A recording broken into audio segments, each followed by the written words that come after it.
a fonte primária de energia de um sistema de conversão de energia eólica é o vento. Portanto, nessa aula, vamos o entender melhor e o potencial eólico. O vento nada mais é do que o movimento horizontal do ar em relação ao solo. Ele é originado pelo deslocamento das massas de ar, provocado pelo aquecimento desigual da superfície pela radiação solar. Portanto, a gente diz que a energia eólica é uma energia solar que foi transformada, porque o aquecimento do Sol aquecendo desigualmente a superfície terrestre e, consequentemente, o ar sobre a superfície, faz com que haja o movimento do ar, ou seja, o vento, e assim sendo, ele é uma forma secundária de energia solar.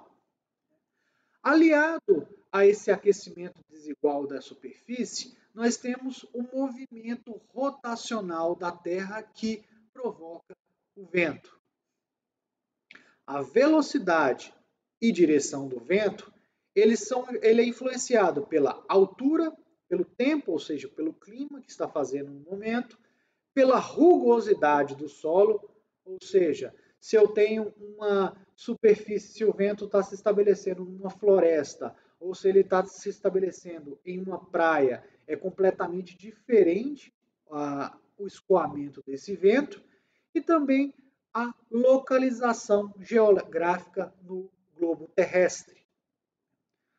Como a gente já disse, o aquecimento desigual da superfície terrestre devido à incidência dos raios solares na superfície faz com que se gerem diferentes aquecimentos, diferentes zonas de pressão que provocarão um movimento do ar associado ao movimento rotacional da Terra. Nós temos os chamados ventos continentais, nós temos os ventos terrestres e os ventos locais.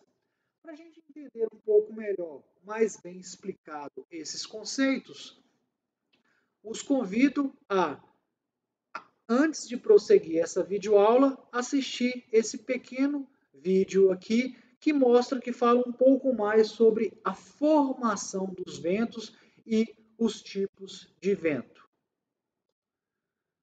O vento tem como característica a sua variação com a altitude. Quanto mais alta, quanto mais distante da superfície nós estamos, mais alto vai ser a velocidade do vento. E ele é influenciado pela superfície terrestre e por obstáculos. Ocorrem turbulências em uma ampla faixa de frequência. O vento, ele varia. E essas flutuações do vento, ele tem um caráter não determinístico. Eu tenho variações provocadas instantaneamente, ou seja, eu estou aqui, em um certo momento bate uma brisa e daqui a pouco para, um aquecimento desigual ali da superfície em uma determinada localidade vai provocar essas variações instantâneas. Eu tenho as variações sazonais. Essas variações sazonais, elas vão variar com os meses do ano, com a época do ano, se eu estou no verão ou se eu estou no inverno, assim como a gente acabou de ver no vídeo. Ele varia com a altitude, como mencionado, quanto mais alto nós estamos, maior vai ser a velocidade do vento. Depende da topografia do relevo, ou seja, a rugosidade do solo, ok?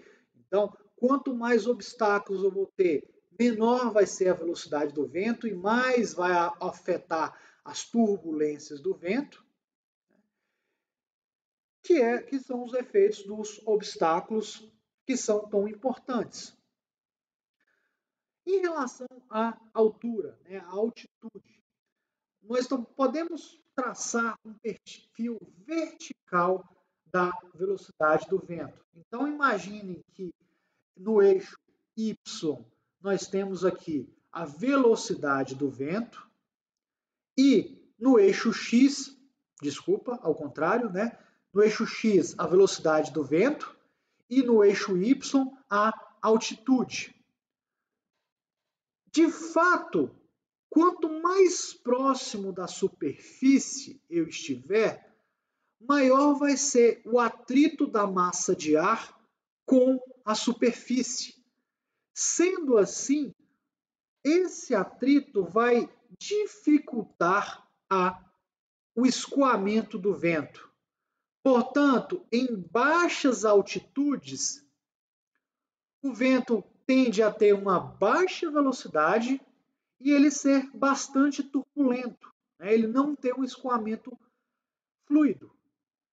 À medida que a altitude aumenta, esta influência da superfície diminui, fazendo com que a velocidade do vento aumente, certo? Como a gente pode ver aqui nesse gráfico.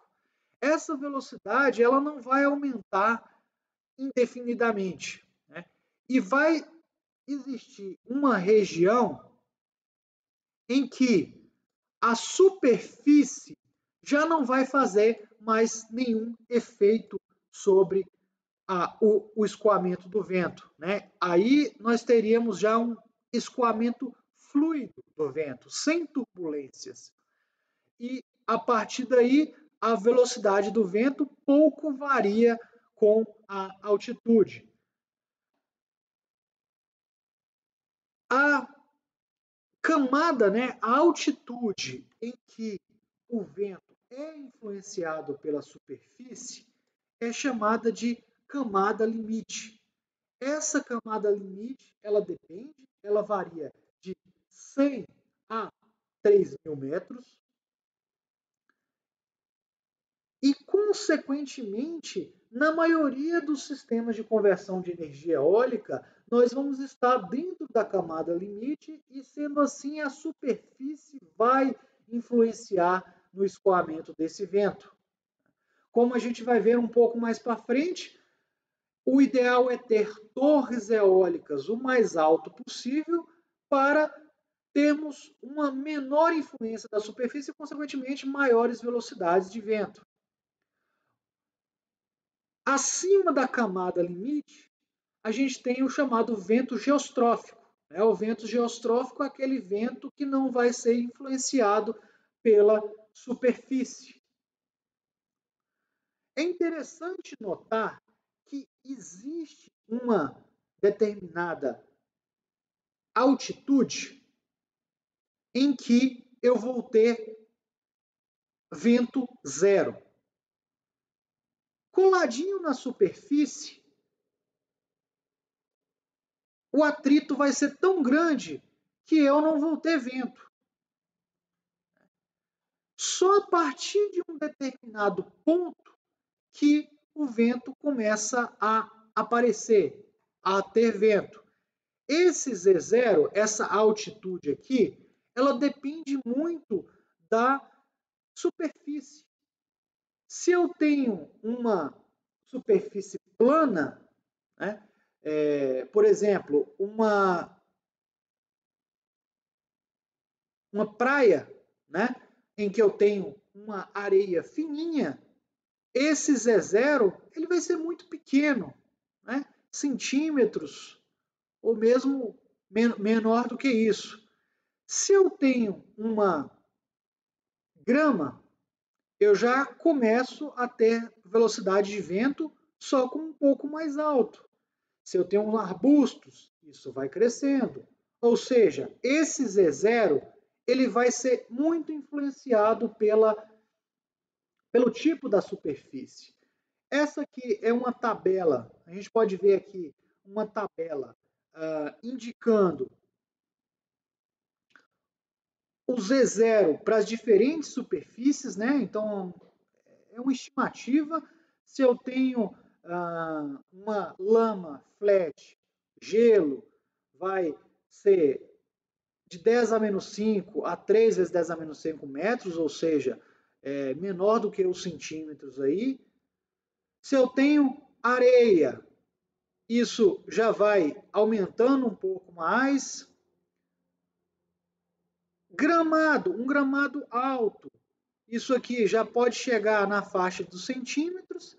Em uma cidade densamente povoada, com vários edifícios, casas, isso pode aumentar, né? Eu posso não ter tantos obstáculos que não vai ter vento escoando. Então, esse é o Z0 a partir do qual aparece velocidade de vento. Bem, e esta velocidade de vento variando com a altitude, ela pode ser estimada por esta equação. Essa equação, na verdade, ela nos fornece uma maneira de corrigir a velocidade de vento em relação a uma determinada altitude. Imagine que eu tenho um vento medido em uma determinada altura de referência, né, o HRF. Imagine que eu fiz uma medição de vento a 10 metros. Mas eu quero saber qual seria essa velocidade de vento a 50 metros. Né? Então, esse Z seria a altitude em que eu quero corrigir, né, o meu vento. E aplicando essa equação aqui logarítmica, né, eu consigo fazer essa correção. Mais uma vez, o HRF é a altitude em que eu fiz a medição, o Z é a altitude em que eu quero fazer a correção, e o Z0 depende da superfície, como a gente já viu.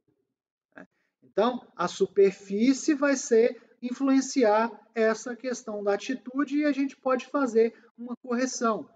Por que é interessante fazer isso? Imagine que nós estamos projetando uma turbina eólica.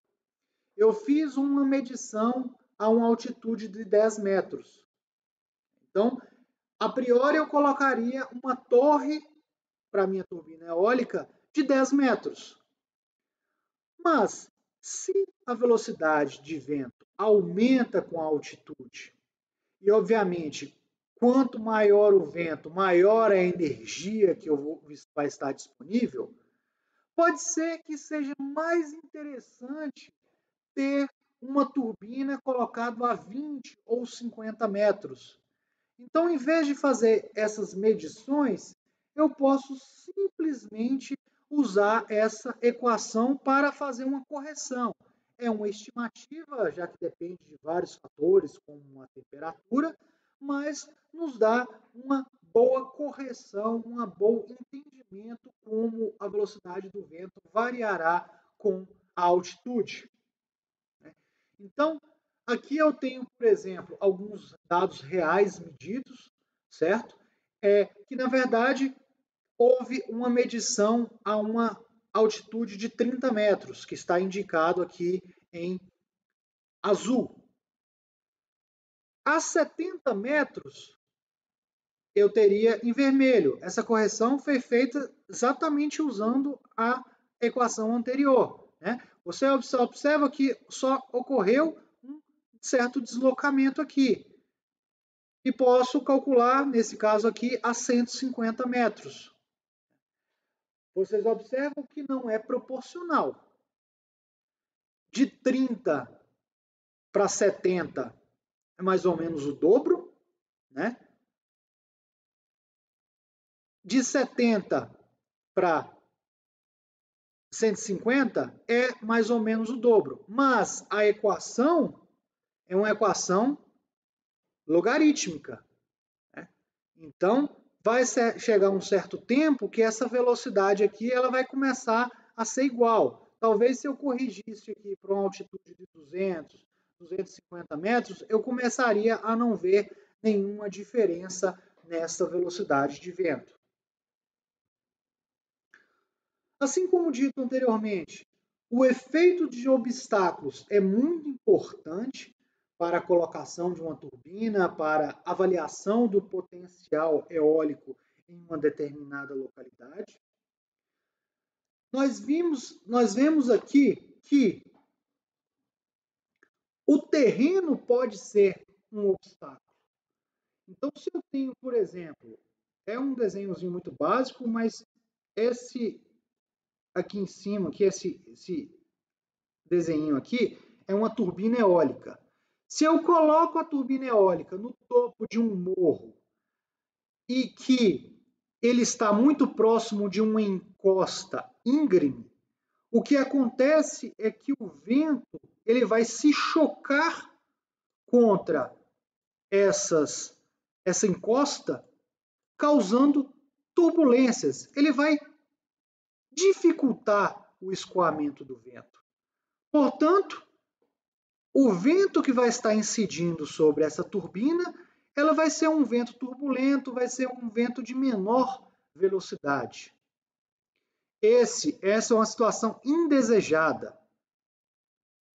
Uma situação desejada seria se eu tivesse uma elevação, um morro, a instalação de uma turbina eólica, só que eu tenho uma superfície suave de transição. Se eu tenho uma superfície suave de transição, o vento ele vai se adaptar, se moldar à superfície. Nesse caso aqui, na verdade, tem até um efeito benéfico, que é um efeito de tunelamento, um efeito de corredor que vai potencializar o vento incidente sobre a turbina eólica. Então, essa seria uma situação desejável. Da mesma maneira que eu posso ter obstáculos naturais, do relevo, eu posso ter obstáculos não naturais, construídos. Eu posso ter árvores. Sendo assim, um obstáculo, por exemplo, uma casa, uma árvore, ele também vai causar ventos turbulentos. Se eu coloco uma turbina eólica muito próxima de um obstáculo desse, o vento que vai estar atingindo essa turbina vai ser um vento turbulento, um vento de menor velocidade. Então, é indesejável colocar uma turbina eólica próxima de obstáculos, seja eles quais forem. Para com uma regrazinha básica, se eu tenho um obstáculo de altura H, das duas, uma. Ou eu vou ter que colocar o meu captor, o meu sistema de conversão de energia eólica, em uma altitude que não seja influenciada pelo obstáculo. Uma regra geral diz que se o obstáculo tem uma altura H, eu teria que colocar uma altitude desta torre, de 2H, o dobro. É uma regra empírica, mas mostra que o vento nessa altitude já não sofreria influência do obstáculo.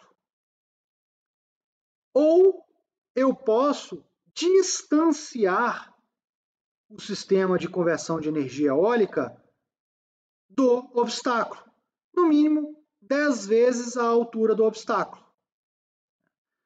Isso é válido para qualquer um. Então, resumindo, das duas, uma, ou eu aumento a altitude da torre, no mínimo o dobro da altitude do obstáculo, ou eu afasto a turbina no mínimo 10 vezes a distância do obstáculo.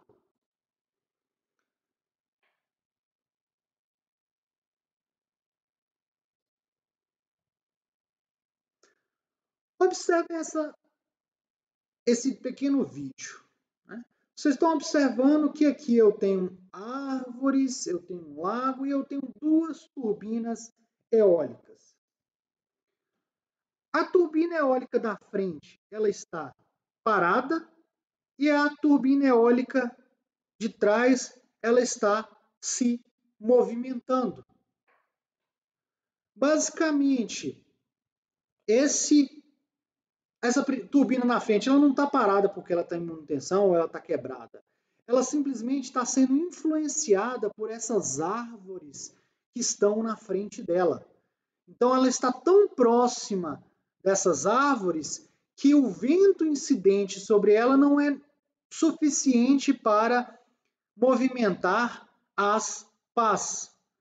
Já a segunda turbina, que está mais atrás, está bem mais atrás, não dá para perceber, mas ela está bem mais atrás, o vento, ele foi possível se reconstituir, né? Ou seja, eu tenho um afastamento suficiente entre o obstáculo e a turbina para que esse vento possa ser suficiente para mover a turbina que está lá atrás. Assim sendo, o posicionamento em relação a obstáculos, sejam naturais ou sejam artificiais, é extremamente importante. Em um parque eólico, eu vou ter dezenas ou mesmo centenas de turbinas. E as turbinas por si só, elas são obstáculos para as outras turbinas.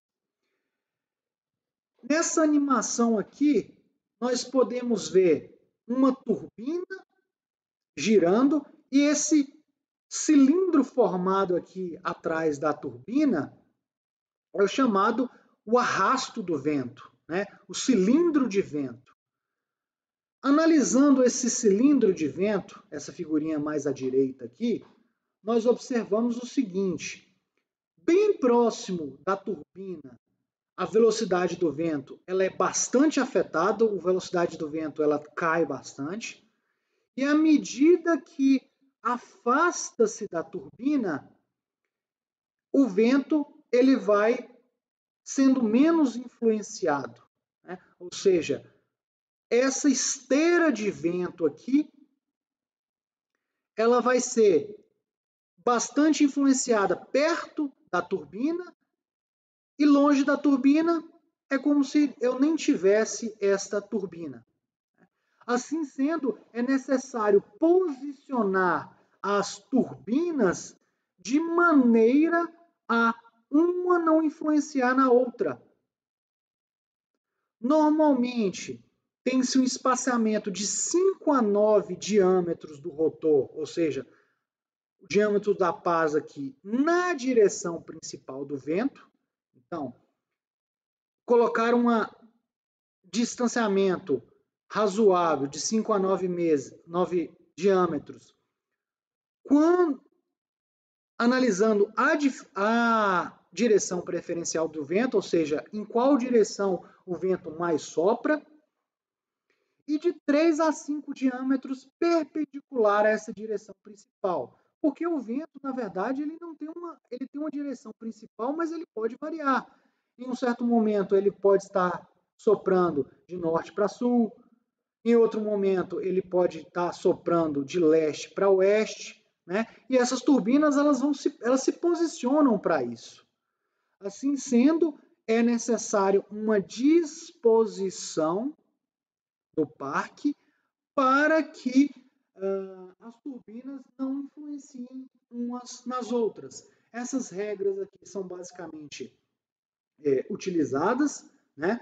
Mas tem também essa questão da influência do relevo, a influência de todo o ambiente, certo? Existem softwares específicos para fazerem essa modelagem do escoamento do vento e assim poder posicionar de maneira adequada as turbinas. Para a gente calcular, estimar o potencial eólico em uma determinada região, é preciso nós medirmos o vento. Existem alguns equipamentos básicos para isso. O anemômetro, O anemômetro mede a velocidade do vento. Existem diferentes tipos de anemômetro, certo? Nessa figurinha aqui, por exemplo, a gente vê um anemômetro simples, que é um anemômetro de copo. À medida que o vento bate aqui, esses copinhos eles vão girando, mas existem outros tipos de anemômetro também que vão usar outros princípios. Além da velocidade, é importante saber a direção do vento, né? Porque o vento, para posicionar as turbinas, para posicionar em relação aos obstáculos, e para isso usa-se a chamada biruta ou diretor de vento, né? É um instrumento que vai registrar em que direção preferencialmente, normalmente o vento vai estar, né? Na verdade, para cada vento medido, ele vai registrar a direção daquele vento. A temperatura influencia o vento e vai influenciar no potencial eólico. Então, é importante medir a temperatura e é importante medir a pressão. Essas duas variáveis elas estão intrinsecamente relacionadas. Então, normalmente, em um sistema de aquisição, considera-se ter um anemômetro, um diretor de vento, um termômetro, um barômetro, né? E, além disso, ter processadores, gravadores que vão registrar essas variáveis, né? Então, aqui a gente vê uma torre de medição. Essa torre de medição, ela tem dois pontos de medição, um ponto aqui no meio da torre, outro ponto lá no final, né? São essas partes aqui que a gente pode ver uma biruta e um diretor, certo? De maneira a poder ter uma estimação e poder, por exemplo, fazer a correção do vento para as diferentes altitudes. Normalmente, é interessante de ter uma medição o mais com maior taxa possível, né? Só que as medições elas vão às vezes demorar anos. Então, registrar de 1 em 1 segundo, um banco de dados pode estourar rapidamente. E o vento também não varia tão abruptamente, né? A gente está interessado naquele vento médio. Então, normalmente, mede-se com intervalos de 10 minutos. Né? E, como disse, é interessante fazer a máxima medição de vento dentro do praticável e do viável. Contemplar todas as estações do ano, porque varia muito ao longo do ano. Então, pode ter um mês que eu tenho baixíssima velocidade de vento, outra alta. É interessante ter esse perfil do ano inteiro. Comparar com dados de locais próximos existentes, a questão de localização, qual é a melhor localização, para fazer uma determinada correlação. Normalmente, para projetos de usinas eólicas, exige-se a medição. Aqui no Brasil, se eu não me engano, existe um levantamento de uma determinada localidade de pelo menos 2 anos, né? E a medição em duas altitudes, 50 e 80 metros, de maneira a poder extrapolar e saber o potencial em outras faixas de altitude. Após a medição desses ventos, é necessário tratar esses dados. E tratar para apresentar esses dados em formas de historiogramas, gráficos de densidade, distribuições de probabilidades, séries temporais. Aqui a gente tem alguns exemplos. Então, imagine aqui um determinado mês com uma determinada velocidade. Aqui mostra-se a distribuição diária em uma média mensal. Ou seja, em cada dia notou-se a média do vento naquele dia. Eu tenho aqui 31, um pouco mais, de dados, um para cada dia. Observem que com essa informação eu estou perdendo o que acontece dentro de um dia, mas eu tenho noção do que acontece ao longo do mês, e nesse caso aqui pode ver que variou bastante dentro de um próprio mês. A direção, como a gente já falou, também é importante. A direção normalmente ela é apresentada na forma de rosas de ventos ou estrorogramas, né? Então, à esquerda aqui a gente tem uma rosa de vento, que é interessante, que ela mostra a direção, né? Então a gente tem aqui o eixo de 0 a 180 graus, na verdade, a 360 graus, né? Então a gente tem toda a direção aqui norte, sul, leste, oeste. Essas barrinhas azuis mostram a direção do vento e se essas barrinhas são menores ou maiores, mostra a velocidade do vento. Cada um desses círculos concêntricos aqui representa uma velocidade de vento. 3.2, 6.4, 9.5. Né? Então, observe que a forma de ler esse gráfico é da seguinte maneira. Imaginem aqui, ó, uma direção de 20 graus. A 20 graus, preponderantemente, temos um vento aqui na faixa de 9 metros por segundo. Já em uma direção de 180 graus, esse vento médio ele cai abaixo dos 6 metros, dos 5 metros por segundo. Nessa região aqui, o vento ele incide basicamente de um lado, né, de 0 a 180 graus. Ele quase nunca sopra na direção contrária. Outra maneira de apresentar, né, que o comprimento, mais uma vez, a velocidade do vento e o grau aqui, com norte, leste, oeste. Então, são diferentes maneiras de apresentar as informações. Continuando com alguns exemplos, né? No gráfico que a gente tinha visto anteriormente, a gente pede a informação durante um dia, mas eu posso apresentar uma média horária diária, que eu já consigo enxergar o que acontece ao longo do dia com o vento, certo? Aqui são medições em 2 altitudes, perfeito? Então, naquele determinado dia aconteceu isso aqui com vento. Eu fiz vários registros dentro de uma hora, por exemplo, se a cada 10 minutos eu tenho 6 medições, faço uma média e registro a média para aquela hora. Eu posso ter uma média diária anual, né? Então, o que aconteceu ao longo do ano? Formas de apresentar os gráficos. Na verdade, essas formas de apresentar gráficos com médias, elas perdem muita informação da real disponibilidade, do potencial eólico em uma determinada região.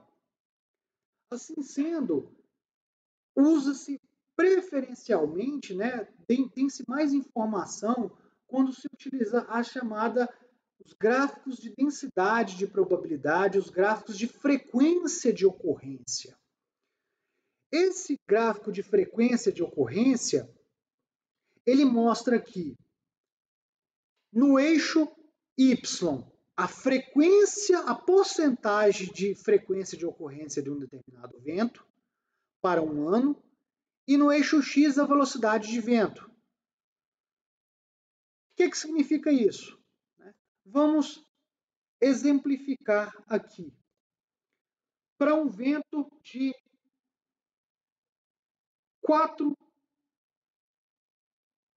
5 metros por segundo.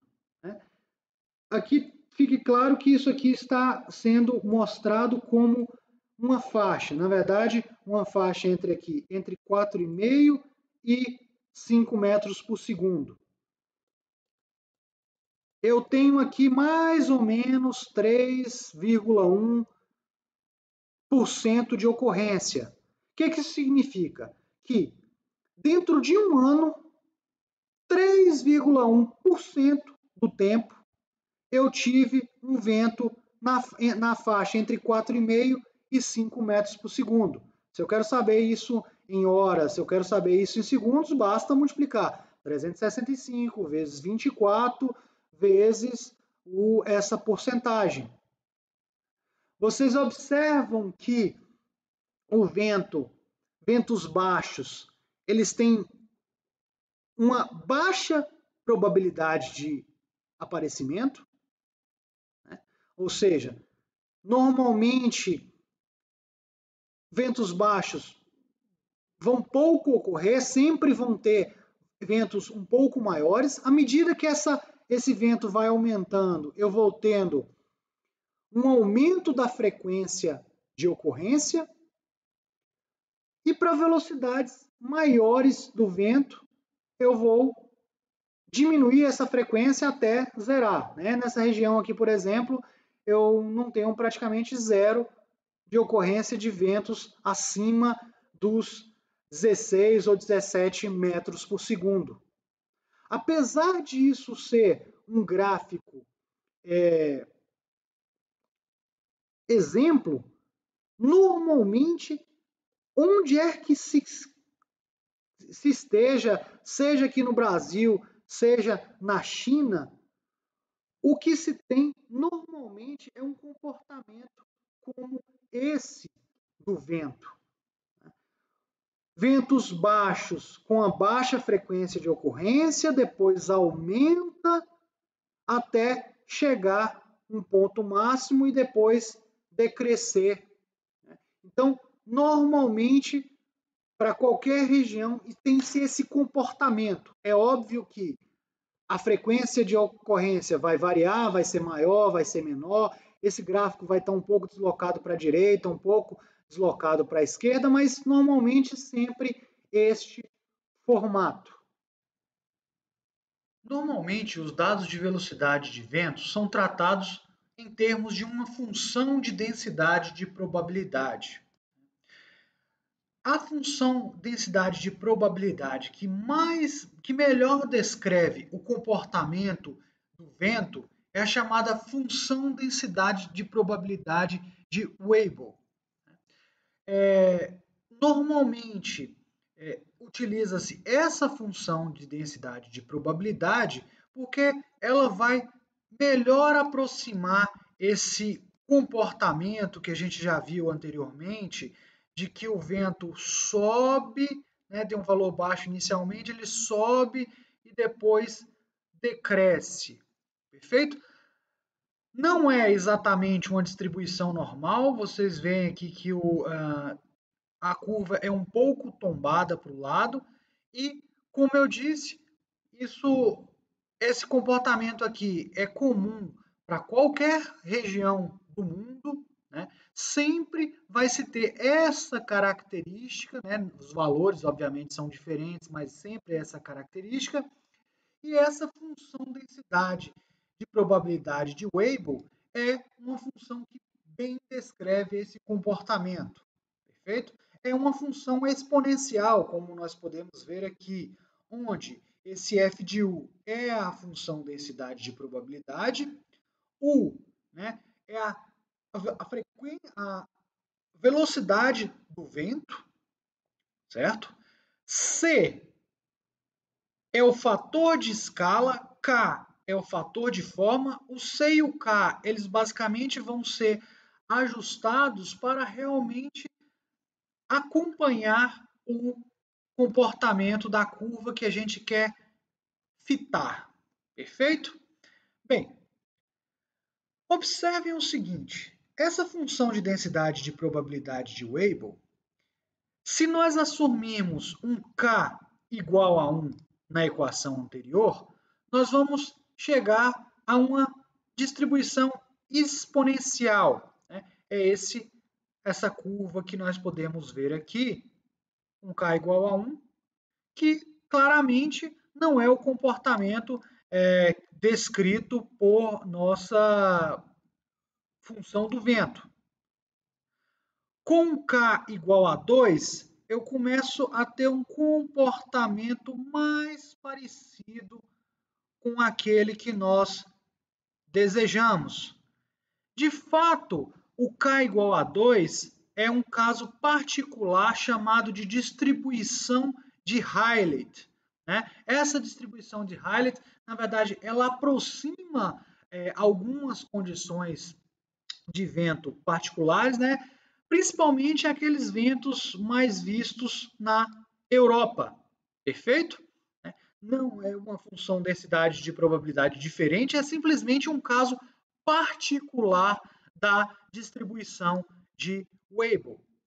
Como a função de Weibull é uma função mais geral, normalmente nós as utilizamos. Né? Qualquer outro K, no exemplo aqui, a gente mostrou aqui o K igual a 3, nós podemos ver o contorno desta curva.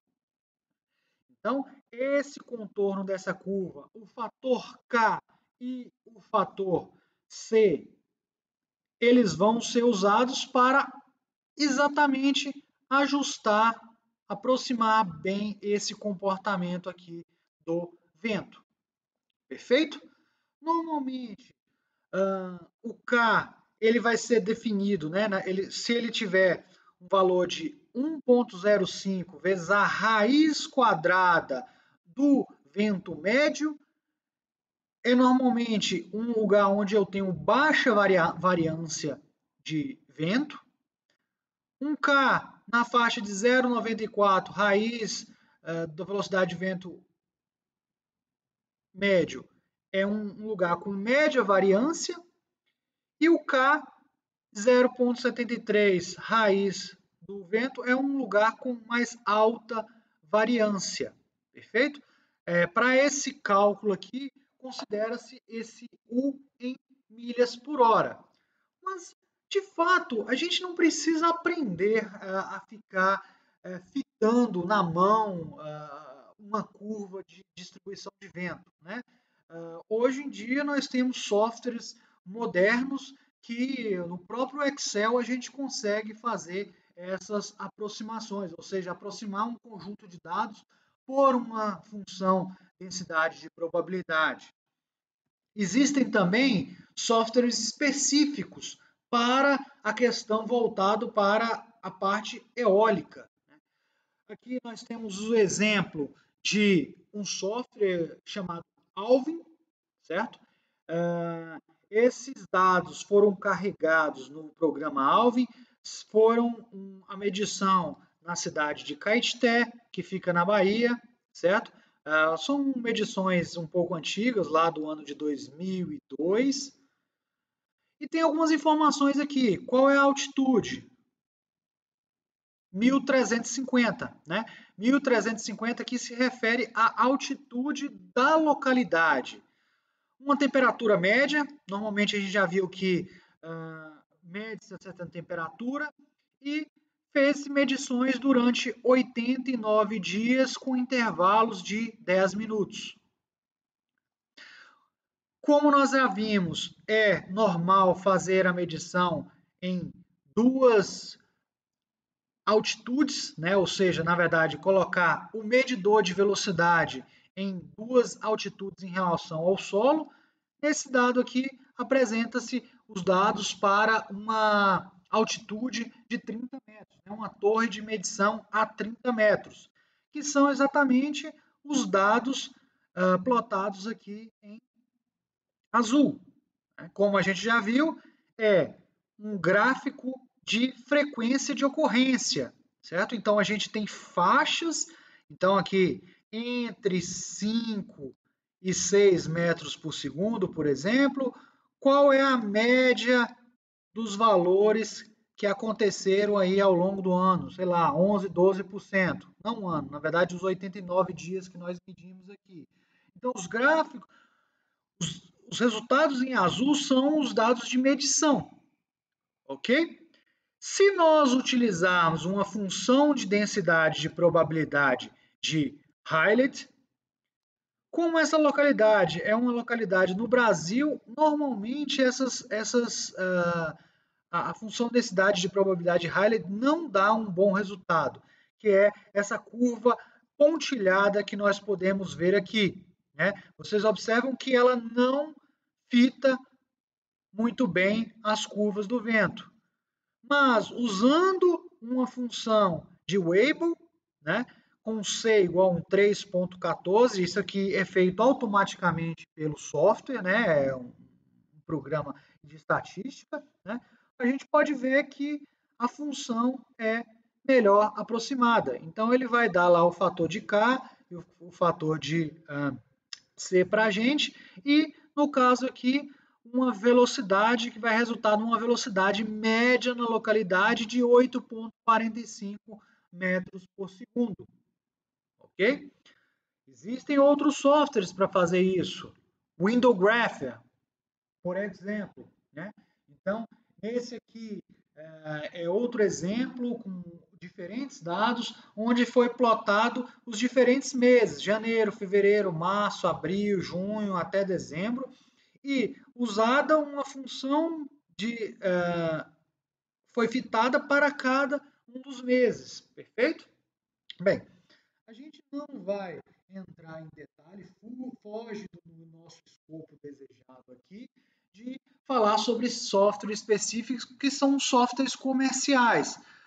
Apenas para mostrar para vocês que o tratamento de um conjunto de dados de vento, ele é feito através de funções de densidade de probabilidade. A partir dessas funções de densidade de probabilidade, ou seja, da frequência, a gente pode ter a frequência de ocorrência de um determinado vento em uma localidade, nós podemos fazer diversos cálculos, como, por exemplo, calcular a energia esperada de gerada por um ano, a potência média em uma determinada localidade, para fins, por exemplo, de estimar o fator de capacidade de uma usina.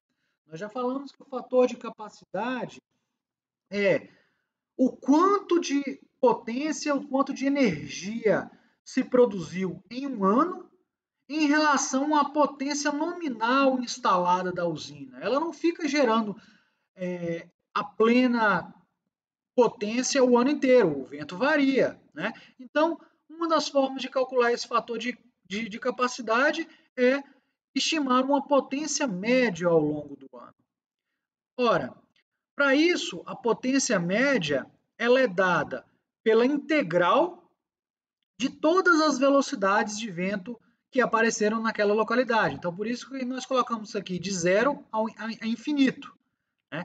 F de U é a função que já havíamos previamente visto, né? Como já definido, ela vai ser aproximada para os dados de determinadas localidades por um tempo de medição. E esse P de U aqui é a potência disponível no vento. Na sequência das nossas aulas, nós vamos ver como calcular a potência do vento, mas que fique claro para vocês que a potência média vai ser basicamente a potência para cada vento multiplicado pela função densidade de probabilidade. Isso aqui é uma forma contínua, mas normalmente, como nós vamos estar lidando com dados discretos, como apresentados nesse gráfico aqui, a gente pode transformar essa integral, na verdade, numa somatória. Né? Então, é a somatória de todos os ventos que aparecem na localidade, na verdade, não a somatória dos ventos, mas a potência de cada vento em uma e a função, a frequência de ocorrência daquele determinado vento. Né? Então, por exemplo, vamos fazer a somatória aqui. A potência para o vento de 1 metro por segundo multiplicado pela frequência de ocorrência daquele vento de 1 metro por segundo, mais a potência do vento de 2 metros por segundo multiplicado pela probabilidade de acontecer aquele vento de 2 metros por segundo e assim por diante, né? Dessa maneira, nós podemos ter uma estimativa da potência média ao longo de um ano. Então, essa é uma das formas de usar a função densidade de probabilidade para um cálculo específico. Né? A partir dos gráficos de vento, é muito importante nós analisarmos a chamada energia disponível no vento. Então, nesse gráfico aqui, eu tenho a frequência de ocorrência de um determinado vento, né? Essa curva que nós estamos vendo aqui, que eu estou assinalando em vermelho. Né? O que é essa curva? Mais uma vez, seria a curva aproximada a partir de um determinado conjunto de dados de vento. Perfeito? Então, com esta curva aqui, para esse exemplo, né, aqui está falando numa frequência anual de ocorrência, certo? Chegou-se a um vento médio aqui de 6,35 metros por segundo, né, que seria esse ponto aqui assinalado. Como não é uma distribuição normal, ele não está no meio da curva. Ele vai estar em um determinado ponto dado pela função densidade de probabilidade, né? Lembrando que essa curva aqui ela vai indicar a frequência de ocorrência do vento. Se a gente está falando em um ano, né? Então seria o número de horas em um ano que aquele determinado vento apareceu. Ora, a partir dessa função, a gente pode calcular a potência média e a gente pode também calcular uma função de energia, certo? A gente vai ver como se define a energia ainda, a gente ainda não definiu a energia contida no vento, mas observem que esta região eu posso plotar uma curva de densidade de energia, que é essa curva definida pela área achurada no meu gráfico. Perfeito? Então, essa função de densidade de energia, antes eu tinha o vento, a velocidade de vento ocorrida durante o ano. Mas muito mais importante do que o vento em si, a velocidade do vento em si, é a energia que eu vou poder gerar a partir daquele vento, certo? Então, observem aqui que a curva formada pela densidade de vento, ela apresenta um pico no valor para esse exemplo, de 9,45 metros por segundo. O que isso indica?